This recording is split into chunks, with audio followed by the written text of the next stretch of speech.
Hello everyone, I hope you're doing great today and enjoy these stories.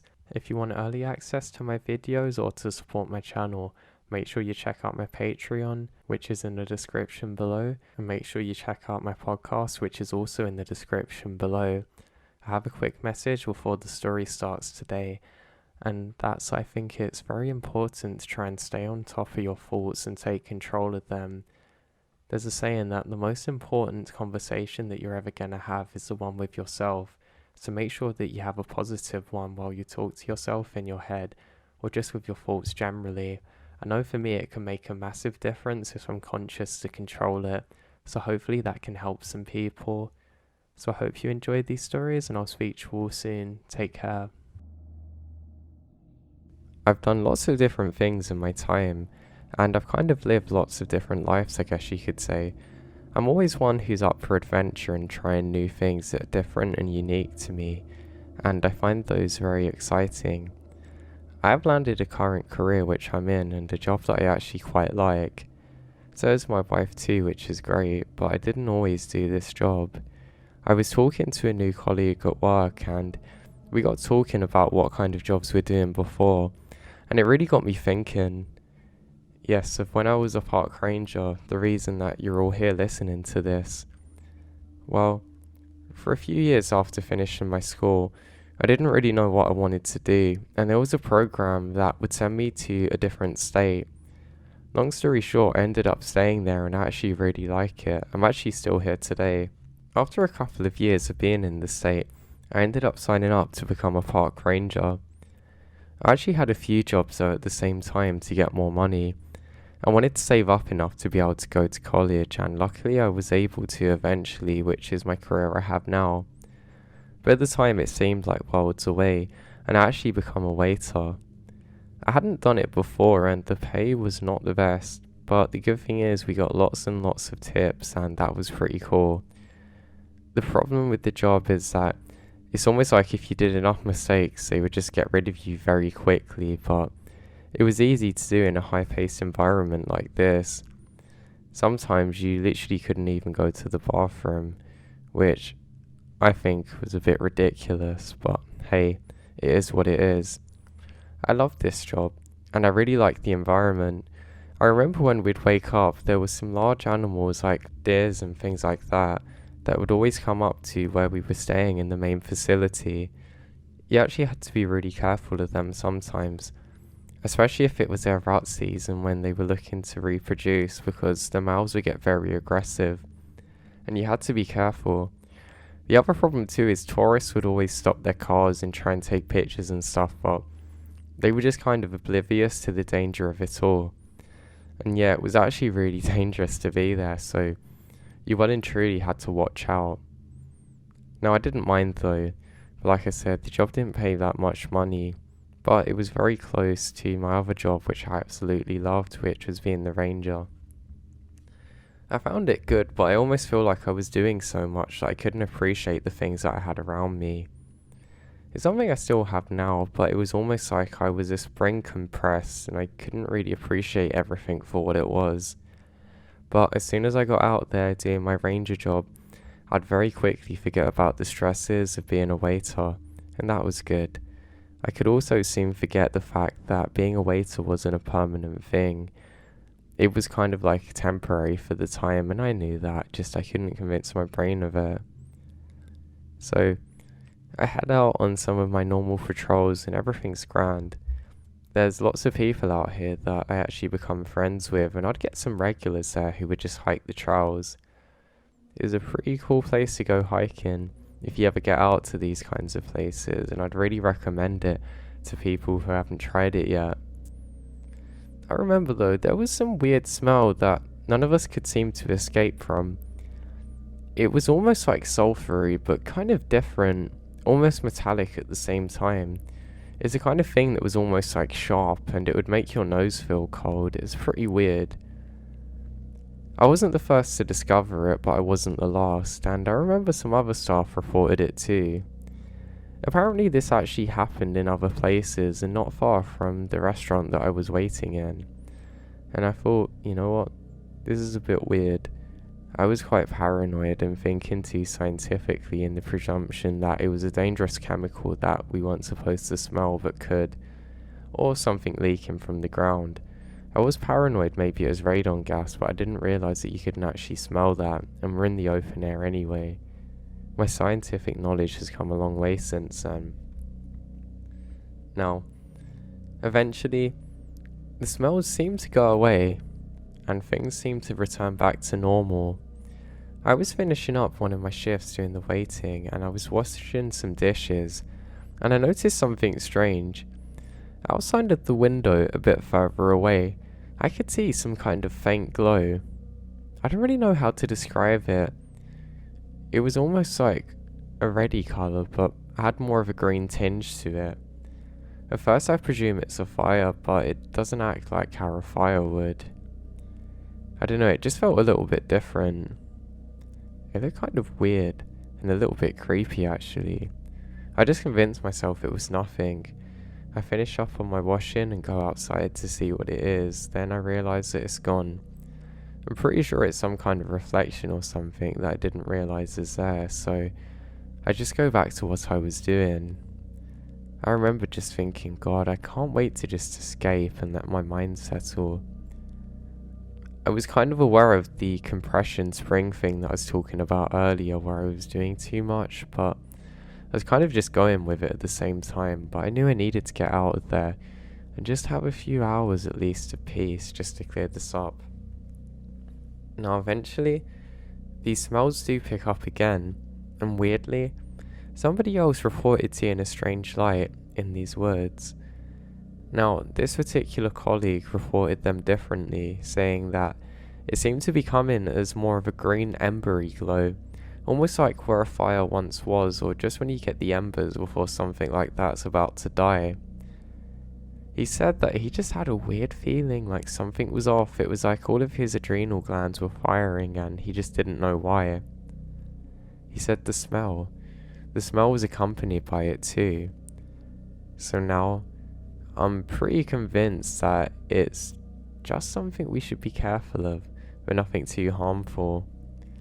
I was paranoid again it was radioactive, just because, like I said, not the best at science then. And I thought, well, why else would it be glowing? Or maybe it's some kind of chemical fire, I don't know.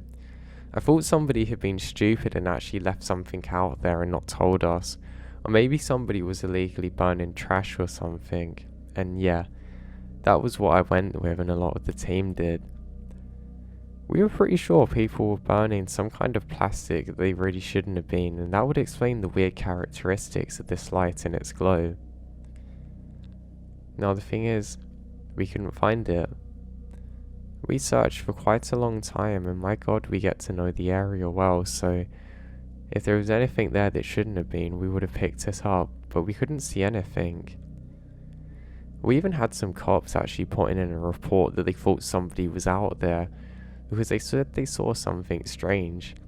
They described it as a couple of lights moving and then suddenly vanishing, describing it this time as a kind of purple colour with a green one, but the green remained throughout.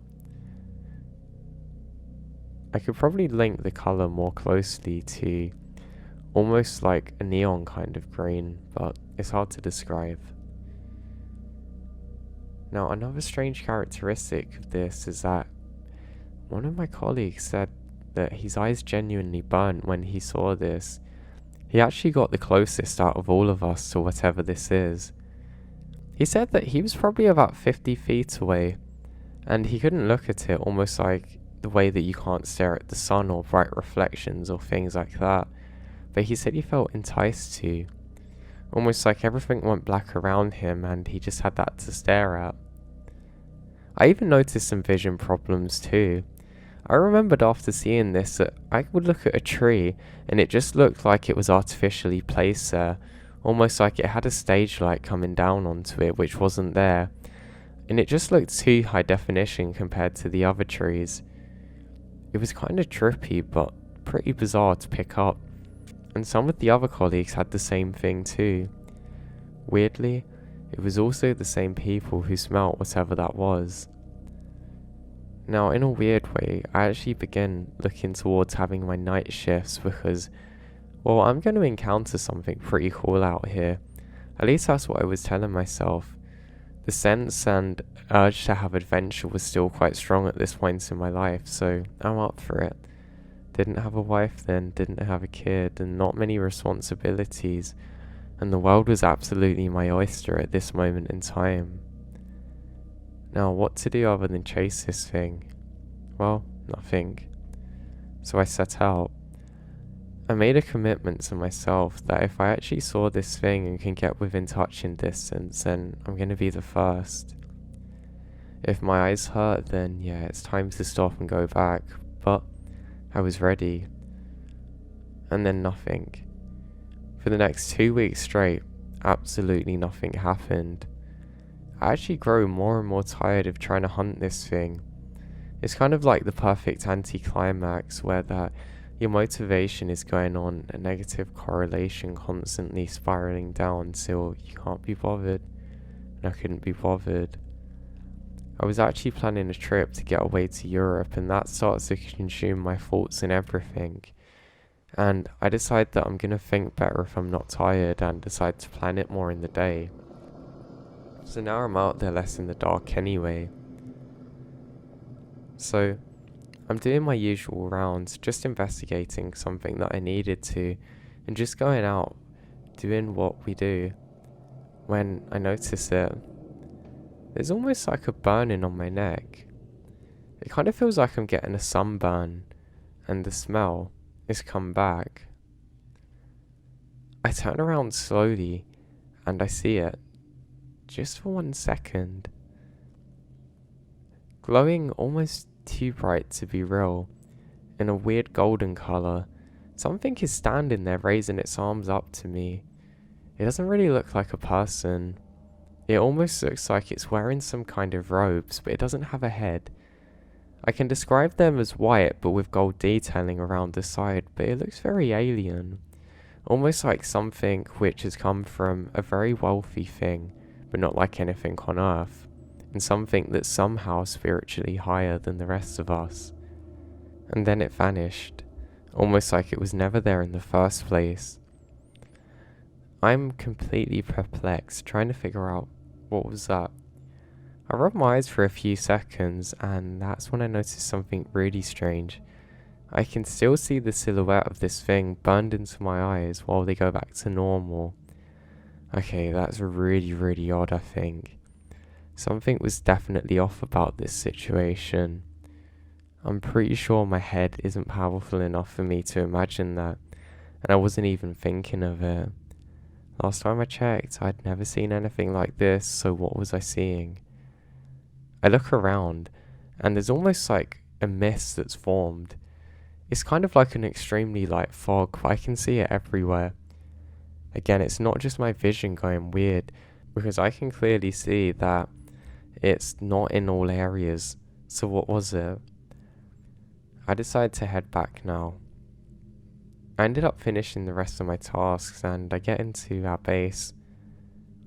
I start talking during my lunch break and tell one of my colleagues about what happened.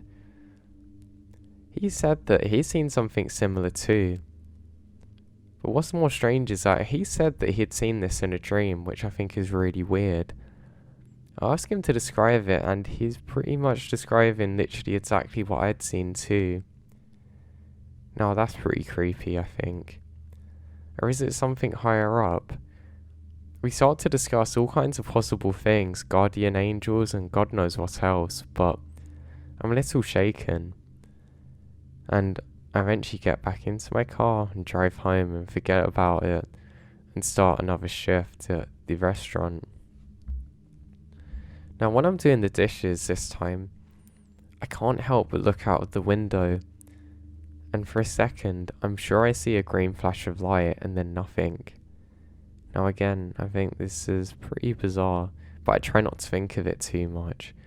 I convince myself that I've been going too hard, pushing to the absolute max, and this is what's happened. My body's just gotten tired. Maybe I was doing too much. Maybe 2 jobs at the same time is not the best for me. Maybe just maybe I can slow down for a bit and life will take its hand for me. But I can't do that. I have to keep pushing. But I have to find out what this thing is. It's really starting to bother me now. I wouldn't say I'm naturally an anxious person, but I was starting to feel a bit weird about everything. It almost felt like these strange occurrences were becoming all-consuming. Kind of like the people you get on the ghost TV shows when they say that the ghosts don't leave them, or poltergeist, or, them things. I was getting a bit worried now because I thought, well, why can't I separate from work? Why am I thinking of this while I go to sleep? Why am I seeing it in my head so much? I felt like time was against me and I just needed to get to the bottom of it. So I continue onwards once more. I continue on to another shift, and just as I do so, as I'm handing over from the other guys, they say, "Hey, did you hear about what happened?" I say yeah and talk about a sports event that happened recently, but they're like, no, the light, that thing that you saw, somebody else saw it. I say, what do you mean? And apparently Raymond has seen the same thing as me. He's one of the other staff there. Apparently, he was out there doing his role when suddenly, there's a bright light behind him. He turns around to see a tall figure wearing some white coloured gown, but this time associated with a more green glow. Again, can't see its face. It's too bright where its face should be, and it vanishes within a second. Now, I was happy I wasn't the only one seeing this, but apparently my colleague had actually got really shaken up by this, and that's somebody who never seems to care about much of anything. Well, I think I really want to find out what this is now. All of us agreed to stay well back and call law enforcement because clearly, if we encounter this thing, it's something that we're definitely not trained to deal with and don't want to deal with in the first place. Now me on the other hand, I'm the adventurer. I want to be the cool one who can just go after things and not be scared. It's weird thinking back now on how my mind was at the time, but that was my mind, so if I've got to investigate, then I've got to investigate. So I set out, and I start doing my job. Now again, things are normal. The next 3 days, nothing really happens. The only thing that was a bit weird was the mist seemed to pick up again, but because of the weather, I'm not really sure whether it is naturally occurring or not, but it felt strange. Now, on the fourth night, however, just as the sun goes down, I head out and something feels different now. It almost felt too perfect. The forest was a little bit too quiet compared to normal and it kind of scares me. I don't know why, it just freaks me out. Something about it was just off. Now, as I set out, I almost have that feeling like when you're in a dream. You know when you get to that fatigue point where your brain's kind of shutting down but you're still going? It was kind of like that. And I'm met with the smell again. I'd genuinely forgotten about the smell for a long time, but here it is again. And it instantly wakes me up. The smell seems to be getting stronger and stronger as it goes deeper into the woods. Now this area that I'm in, you can't actually see much further around the bend because how the path twists. The trees are quite thick at this point in time, so you don't really have much time to react to things or people which will come up on the path or trail behind you. It's okay. Sometimes it's kind of comforting because you know it's the same for whatever else is out there. But this felt different this time. It kind of gives me an uneasy feeling like I need to know what's about to happen next. The smell is ever increasing to the point that I put my shirt over my nose and continue on like that. Luckily my undershirt's quite long so it reaches my nose easily. And I stop in my tracks as I can see a faint green glow. I can't figure out where it's coming from, and I suddenly realise that it seems to be from in all directions now. I realise that I must be right on the trail with this thing, and I continue on until eventually it seems like the green light is fading now. I look around once more, but there's still nothing here for me. Again, but that's when I see it. It's almost blindingly bright. I can see a much brighter glow this time. It seems to be coming from a specific location now and getting brighter every second, and I pivot myself and I'm able to see it now. I'm met with something that's about 7 feet tall, almost appearing to have some kind of green robe on this time, mixed with white and gold, far too bright, and clothes which are flowing as though that they're stuck in the wind, but there's no wind. The closer up towards whatever this thing's face is, the brighter it gets and the more my eyes hurt.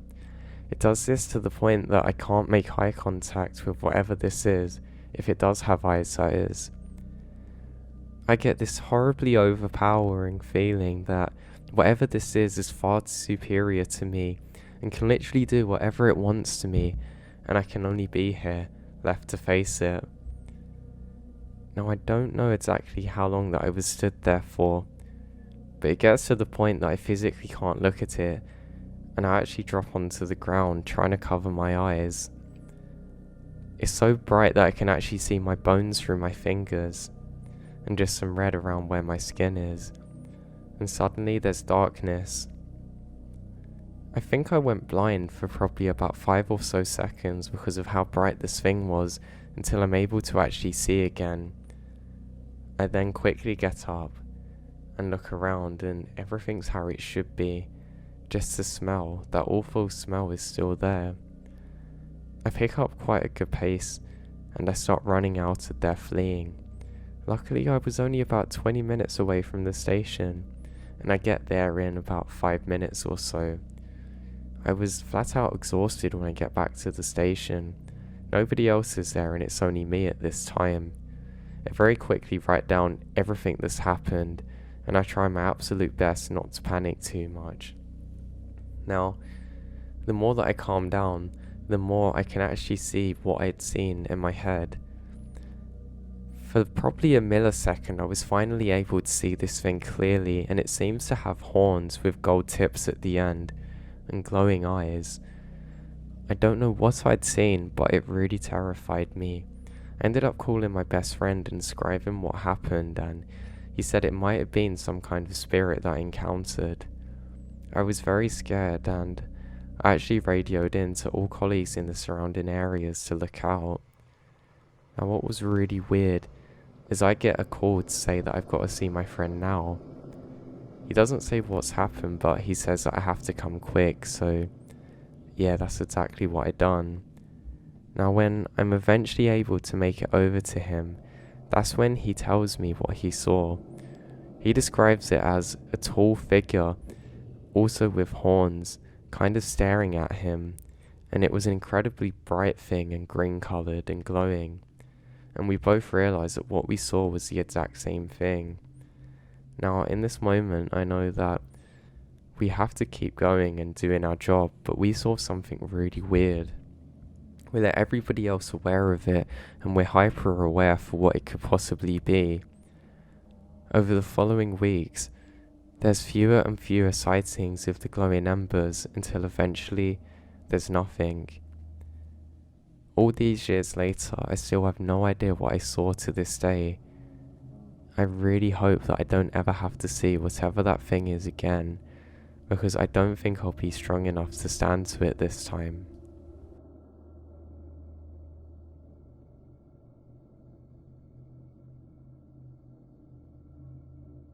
Now 2 or 3 times a year we vacation in a cabin in the wilderness.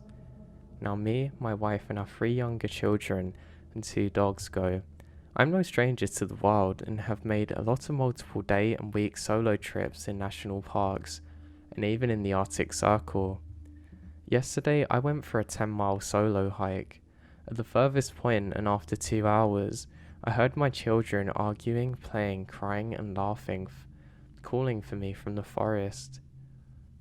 I was totally alone, and my very first instinct was to run through the thick bush and trees to where the sound was coming from, but then I realized it couldn't have been my children, so I ignore it and walk on. I decided to walk back to the cabin. The whole family was there and never left. I know my children's sounds, and I swear it was them. Later I realised a combination of all sounds like laughing, crying, playing, etc. made no sense. What was this experience and what could I have possibly heard out there?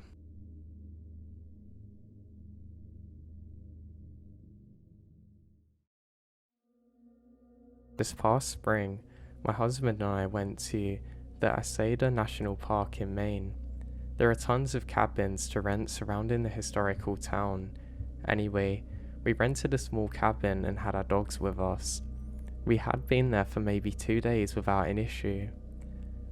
I found a private side road for a few 100 feet stroll from a cabin that led to somewhere newer with nicer houses. Now, I even saw a woman putting her elementary age children in her Subaru. I felt perfectly fine on that quarter-mile track. I chose to walk my dog down that road because the cabin was along a highway and it ended back up against the thick woods. The first 2 days I walked my dog and down that road, I didn't have any issues. The third day, however, I was walking in the morning and got a weird feeling. I felt like I needed to turn back, so I did. My dog at that moment started to whine in a way that I've never heard her before or since. She looked into the woods while yiping, so I decided to book it to the cabin. Now there's 2 dirt paths that led to this road. I only took the one near the cabin and not the other one near the barn to the property we're staying at. I got to the cabin and let my hubby know what happened. He got this look on his face and then he told me the night before we walked our dogs towards the barn and taken the nearby footpath. On one side of the trees was what appeared to be animal skulls, empty bottles, candles, and other things arranged in a circle on a stump. He gets a terrible feeling and retreats. Now my hubby's in the military and's actually been to war, so doesn't get scared easily, and that scared him. Now it was further freaking us out because I realised that when we got the bad feeling near the barn, my dog was on edge too, and so was I. I was very happy that we're on our way out shortly thereafter.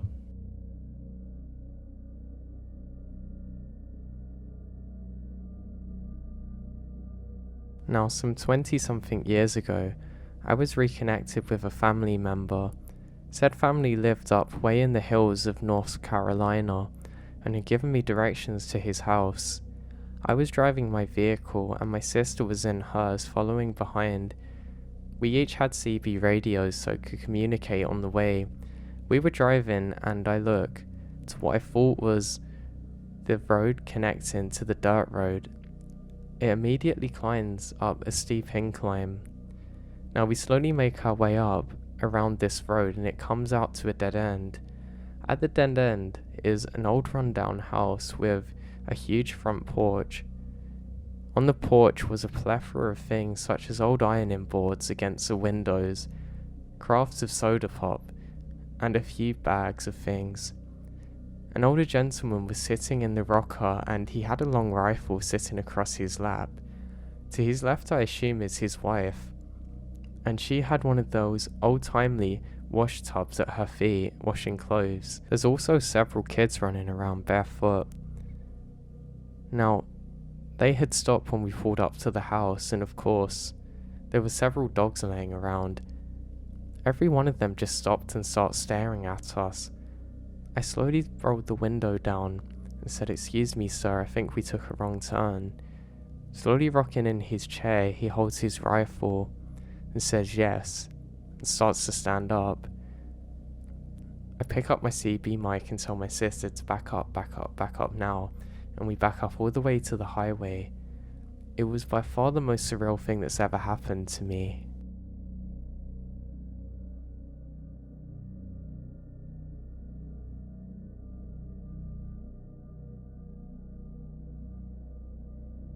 So out of all the creepy things I've encountered wandering around the woods, now I live in a pretty wooded area and would just walk around all the time at day and night. This is one thing that's a bit unique. Now, there was this nature reserve that I used to walk around with an old friend. It was between his house and where my dad lived, but for a long time we didn't know how to get there other than through the woods behind my friend's house, and then through this lonely fishing club place down a trail onto a road, down a road, onto another trail into a nature reserve. One night, on one of our many secret late night walks, he and I and my sister were out there at like 2 a.m. This is after a big storm and we're pretty creeped out and high strung as we hadn't been out there the night before and had recently had a pretty unsettling experience. We lost the trail multiple times and that only fuels the anxiety. The turning point was the last time we lost the trail. Just before we turned around, we see not far off, down the way, had been a guy, maybe a teenager, sitting on a stump, just looking at us, dressed weirdly, like fancy. We turned back the way that we're supposed to be going, and he said nothing, just staring at us. We had plenty of rationalizations, and tried to put it out of our minds. After all, we're prone to sneaking out at night. But needless to say, we're all on edge. Now, we weren't used to seeing people out there. We decided to head back to the road, but not back to where we'd seen that person there, and our fear keeps growing. At this point, out of fear, I think we were fueling each other. It was another one of the times that I felt real fear and saw it in my body.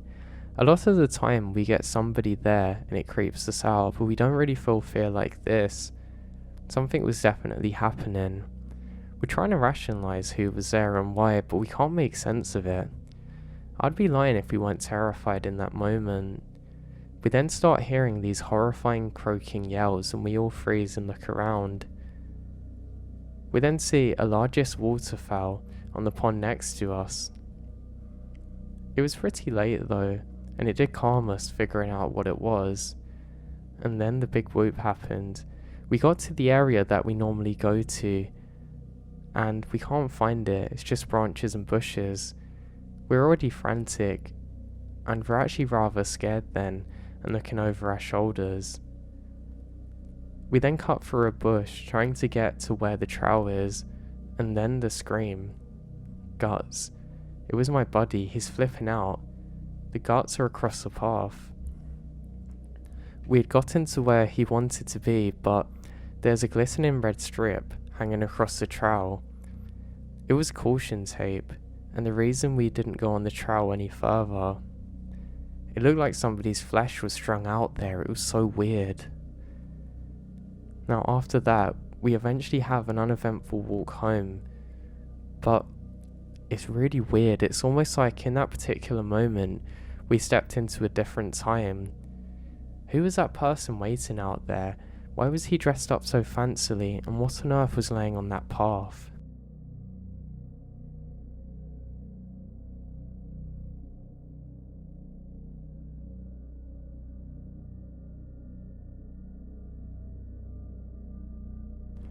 I work for a university as a field biologist and have recently been contracted out by the National Forest Service. My first assignment has been in a district of a national forest.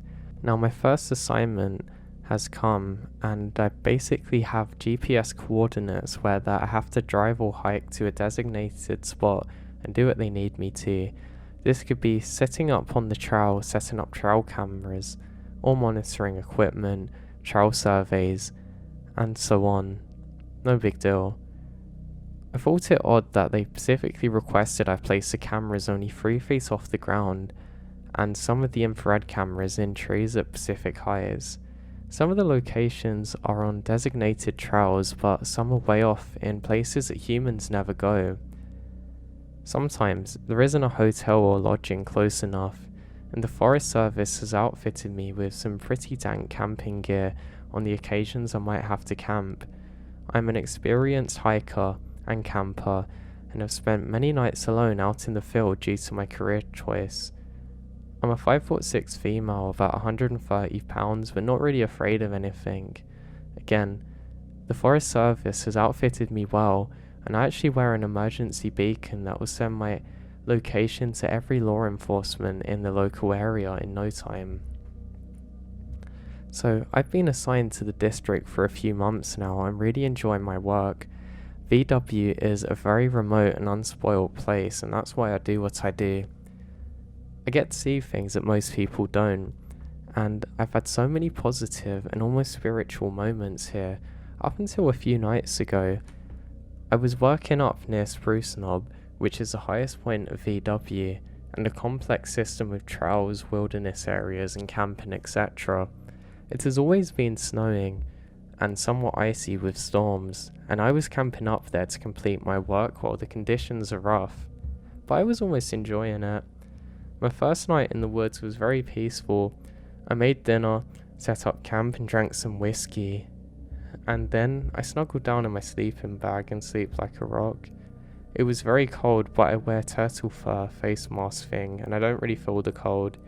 I woke up at dawn and went about building my fire and starting some coffee, and I suddenly noticed all this churned up snow around my campsite. Not tracks like churned up snow, like something was kicking it around. I think this is weird and whatever. I had a 15-mile hike to set some cameras and didn't have time to wonder about it.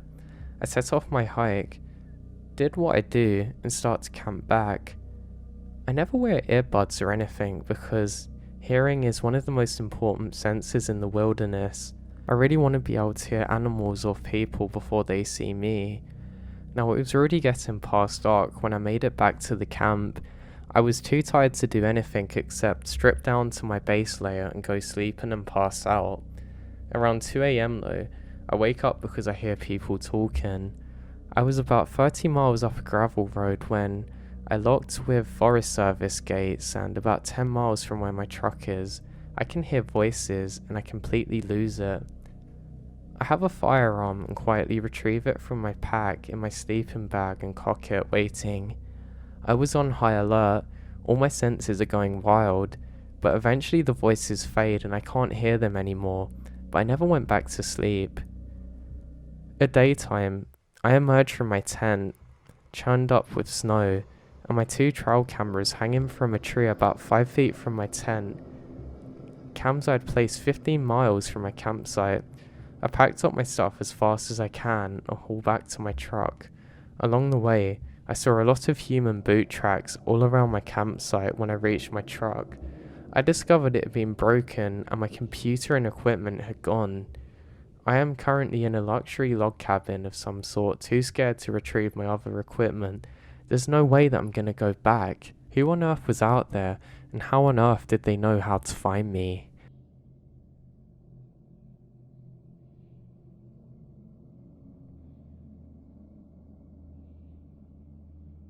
For about 2 years, I worked as an instructor at a therapeutic wilderness program in Western NC.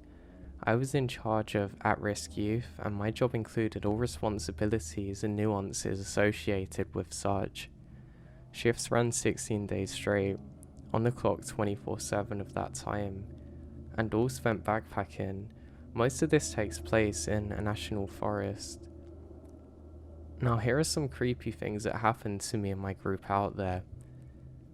Now, first, without delivering too much into the programming and wilderness therapy in general, I do have to explain certain aspects of the job, so bear with me. Because none of these kids are voluntary in the program, they are a flight risk. To minimize the success of potential runaways, staff are required to sleep under an open tarp between the doors of tents. Often our setup looks like 2 tents facing under a large A-frame tarp with staff between. Now, another thing is called boot line. The kids' boots stay lined up under the tent at night. Hard to run in, camp crocs. Anyhow, this boot line is visible from under the sleeping tarp. So this particular night, we were camping in some of the most far-flung areas that the program goes to. We simply referred to it as Parkway Expo, because our expedition often began while dropping off along the Blue Ridge Parkway and hiking into the rugged wilderness which surrounds it. Now, it's a spot called Wet Camp Gap. From the sleeping tarp, I can see boot lines across the camp in my direction. It's my job to wake up every couple of hours for silent head counts. I wake up and it's 3 a.m. and check and turn on my red filter on my headlamp. I have a weird feeling. I first scan the boot line and something isn't right. 13 pairs of boots. Take some time to register. Now usually when something doesn't feel right, there's a pair or two missing and a kid or two gone. Now there's only 12 kids. At the end of the boot line, there's a pair of tall men's hunting boots. Staff boots aren't kept there. As this dawns on me in my sleepy haze, I snap into reality. I sit up and switch on my white light. It casts light across the camp, and the second light fell onto the hunting boots. The man who'd been standing in them the whole time suddenly turned up and walked off into the brush. That was a moment of sheer terror as I jump after him. He was long gone though, however, by the time I wiggled out of my sleeping bag. The following day, we were packing up and making breakfast when a group of 3 men walked through the field we're in. The trail runs right through it, so it's not unusual, but they come out of the woods from a strange angle perpendicular to the trail. I was over in the far corner of the camp with one of the co-instructors doing a daily briefing when they entered from just a few yards away, all armed, and I recognized one's boots immediately. Gave us a little scare, I said, and one stared blankly. You guys alright? You lost? And there's no response. Here, let me show you my map. It's already in my hand. I get up from the stump and I approach them. The trio suddenly turns and walks across the clearing out of view. I was glad that we're moving the opposite way and only had one more night until the pickup. The final night we're all asleep around 2 AM or so, and the night is broke by a blood-curdling scream. It's my female co-instructor. She's frantically running her fingers through her hair, completely inconsolable. I get to her, away from the group, and calm her down. She says that she woke up to what she assumed was a spider or mouse in her hair. She turned around and was greeted by someone in night vision goggles. He'd gotten almost a full braid in before she woke up, and he's fled. We never saw any more of them, but she never came back from another shift either, the poor thing. A few weeks later, local S&R found a woman had gone missing nearby. She had been accosted by a man and tied to a tree and left there. He was luckily found alive a few days later, still stuck there. Now for the next story.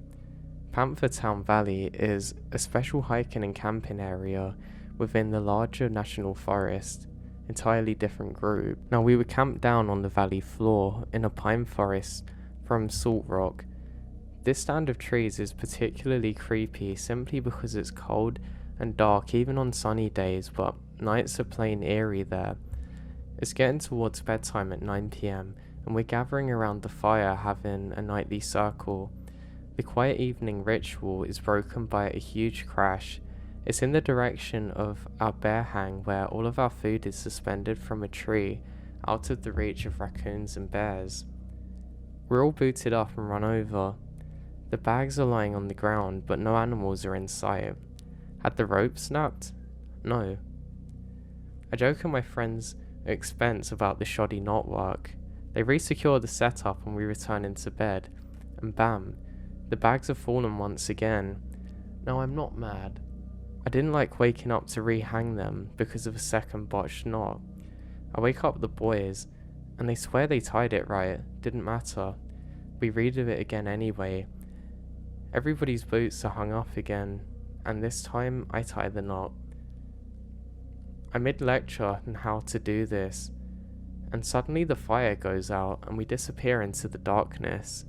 It wasn't raining, somebody just doused out the fire and now we hear footsteps. They're coming from behind us. We grab the food bags and run back to the tents and nobody's there. Footsteps are all around us in the woods, branches being broken off the trees somewhere. This went on until at least 4 AM. The next morning, the only evidence was a plethora of freshly broken off pine branches and half-charred baby dolls hanging from the ropes in the ground around us. Next, my second winter there, I was with a group at our primitive base camp, basically a collection of different yurt camps on the ground of an old Christian camp. It basically just snowed that evening and there was a fresh layer of blanket on the campground. Now at around 1 a.m, a student woke me up to go pee. I was required to stay awake until he comes back. He did his duty, then returned to the yurt. "There's somebody out there," he whispered, nonchalantly. "Huh?" I said. "I saw a guy up by the fire pit just now. Dude in a flannel shirt just standing there." I got up and looked out the yurt window and nothing. I figured it's probably just him in his head. We go back to sleep. About an hour later, I have to pee too, so I get up, slip my camp shoes on and walk outside the yurt. Upon returning, I glance up by the fire pit and see a man standing there in the moonlight looking at me. I could see the plaid pattern on the flannel, it was so bright. I immediately go for my brand new high-powered hand light and cast 900 looms at him, but he vanishes just before the beam could get to him, just gone. I woke up a co-instructor and we search the camp and make sure another group doesn't have a run-in or anything similar. Even more unsettling is there aren't any footprints, so I don't understand where he gone. Lastly, one story I have from that job that still bothers me, I was reminded of recently. I was leading an expedition over Devil's Elbow from our main base camp into Panthertown Valley. We decided to spend a day on a nearby detour to some waterfalls. Now we've seen 2 so far, and we're looking for a third one. We were struggling through a thicket of blares and brambles when suddenly everything clears. There's no trees, no bushes, no blares, only an overgrown grassy clearing. Deep in the middle of the woods, we find a rusted old Ferris wheel. It wasn't huge, probably 30 feet high, and maybe built for children, but there was nothing around it. We all stood there in silence, unsure of exactly how to process it. There's no reason for it to be there. Somebody at some point probably hauled it there and assembled it, but why?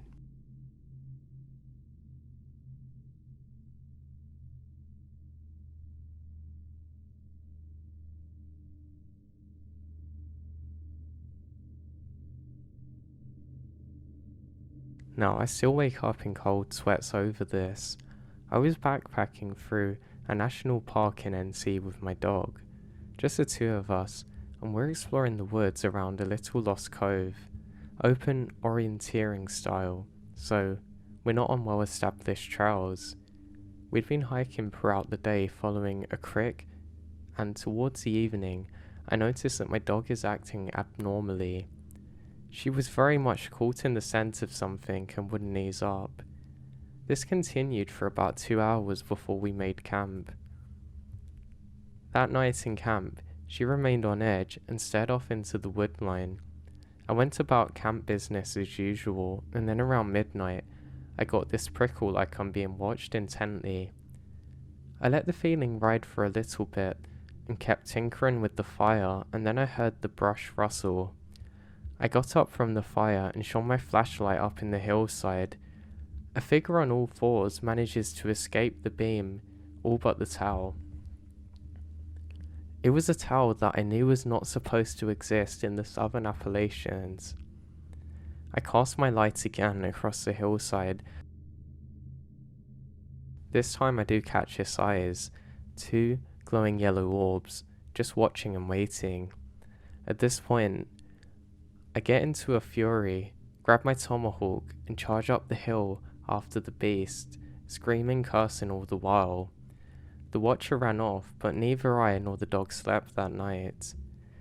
The following morning we left camp at first light and began hiking up the mountain to the ridgeline which would lead us out. Atop the ridgeline, in the fresh mud, were a series of tracks left by an animal that officially no longer existed in the eastern US, the catamount tracks. They commonly go by cougars in the east, but we've been stalked by mountain lions and it isn't the same.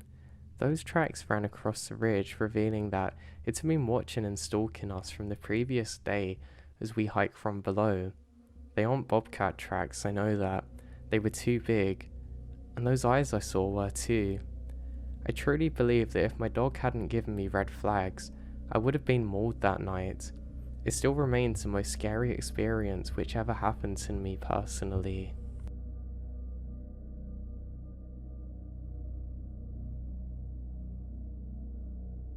This happened about 20 years ago when I was a junior in high school in southern Louisiana. At this time, a few friends and I would go out canoeing on the weekends. One of our friends lived right next to a local river, and we would park a car at a landing several miles downstream from his property, and then would drive back to his house and canoe back down to the landing. It would usually take us a few hours because we would take our time, take breaks to swim or stop or eat on the riverbank or beaches along the way. On this particular day, there were 4 of us. All of us are males who were 16 or 17 years old. Before we got to the river this day, our friend whose property was on the river remarked about a weird place that he and another friend had seen on the river on a prior trip. He described it as a cult compound that was set back from the river a few yards in the woods. He said he would be able to remember the little ramshackle door that was built on the river once he saw it. In our teenage minds, we thought that it would be the perfect adventure for the day, and we should try and explore the cult compound if we can. Now, only in the mind of a 16-year-old boy would it seem like a great idea to walk around uninvited in a creepy wood structure in the middle of nowhere. But we set out on high spirits. It's a beautiful day, and we were having a good time. After a while, our friends see a dirt road that led away from the riverbank into the woods. He said he thinks this road would lead to the weird place. So we bank the canoes and start down the dirt road. Not too long on the road though, we begin to get attacked by swarms of horseflies. Now to this day, it was the most horseflies that I've ever encountered. We decided to cancel our little trip down this road and ran back as fast as possible to the canoes. Surprisingly, the horseflies didn't follow us back to the canoes, and we continued down to the river on our merry way. Now I wonder what would have happened if we continued down that road, but also regretted not taking it as a hint to stop our search for the cult compound. A little after though, our friends see the handmade dock that he mentioned earlier, so we decide to dock there and continue the adventure. We climbed up the bank of the river and walked into the wood line. After a few steps I could see it. In a clearing was a 2-story shack built from an assortment of lumber, traps and billboards. It was about the time that I noticed the moat dug around it and realised, oh, a crazy person lives here. We should probably leave.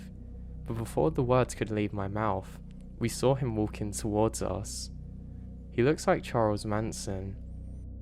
That's with his unkempt hair and woolly beard.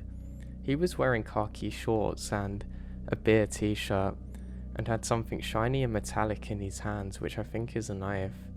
He said to us, "Turn around." And I thought this would be a wonderful idea, so we turned around to walk back to the canoes.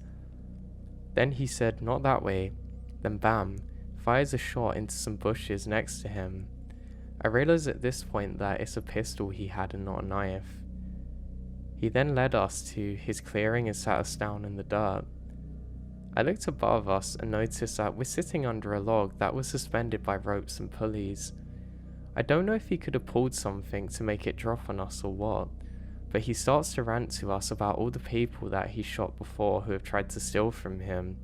He said that he's had his dogs attack people before, and then proceeds to tell dogs that we couldn't see or hear to shut up barking.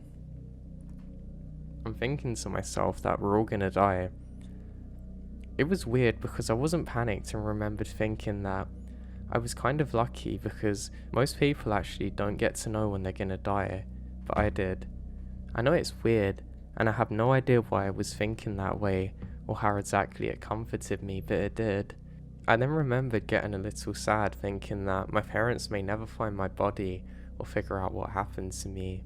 He kept ranting, and I remembered thinking that I would stay calm and confident, but it started to feel really weird. I knew that I'd try and fight him for the gun if I had to. I would rather have gone out fighting than being tied up and face God knows what kind of horror. He tells us that he needs our information so he can call the police. I was really relieved at that point and wanted to say, yeah, call the police right now.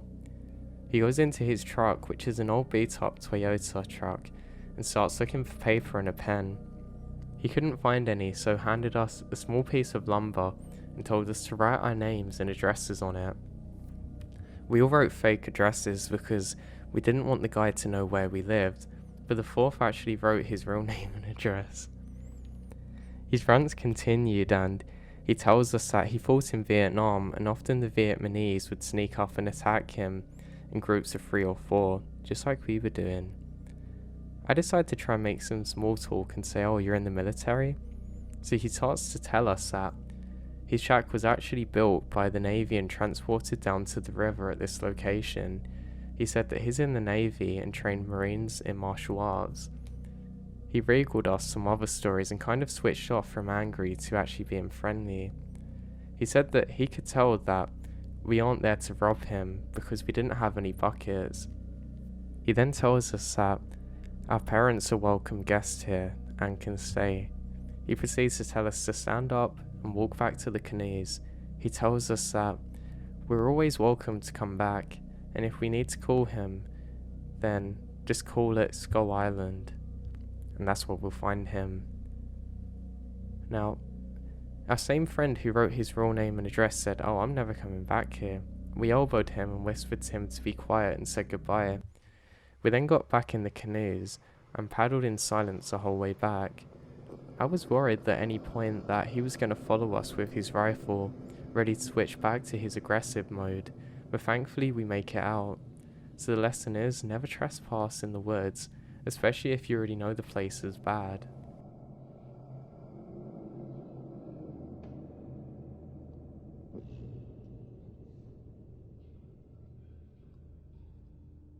I've been thinking about this for years and I'm still baffled. When I was a child, maybe 11, I lived near the river in a county on a very private area of land. One road, no walkthroughs, fenced off areas, etc. Behind our property was a river, and we could walk on it, but anybody trying to access the property would have to boat or swim in, or stumble through the woods, stumble through a large garden that we had, and a larger yard with huge floodlights that are motion sensing. In front of the house was more dense woods on our private road, one way in and one way out, more porch lights at the end that have a steel gate at the end. So I was maybe 9 or 10 and I wanted to catch fireflies. My mum said okay, gave me a Manson jar, and I went out and told my mum that I was turning off the front porch light to see them better. She said it was okay, but not to go where the tree line is. So I was out there for 6 or 7 fly-ins worth when I start seeing something odd. There was a strange light hanging in between some trees. It didn't move, didn't turn, shake or rotate, nothing. Now I stared at it for a while, fascinated but scared, trying to puzzle out what it is. It appeared to be a ball, and not a beam, and was definitely well defined. I started to get my fascination out of the way and become scared. And then another appeared in the trees maybe 5 feet further back. They were literally just hanging there in the air, shining balls of light clearly defined. I decided enough is enough and ran to my home. My parents said I was hysterical enough to warrant a rifle search of the property, and my mum called the police who come out. Nobody found anything though, no evidence of a fire, lanterns hung in trees as jokes, nothing. I already knew it was neither, but I thought somebody would figure it out. I was deep in the woods when my dad told me I was making up nonsense and I got in trouble for it. But does anybody know what it could have been?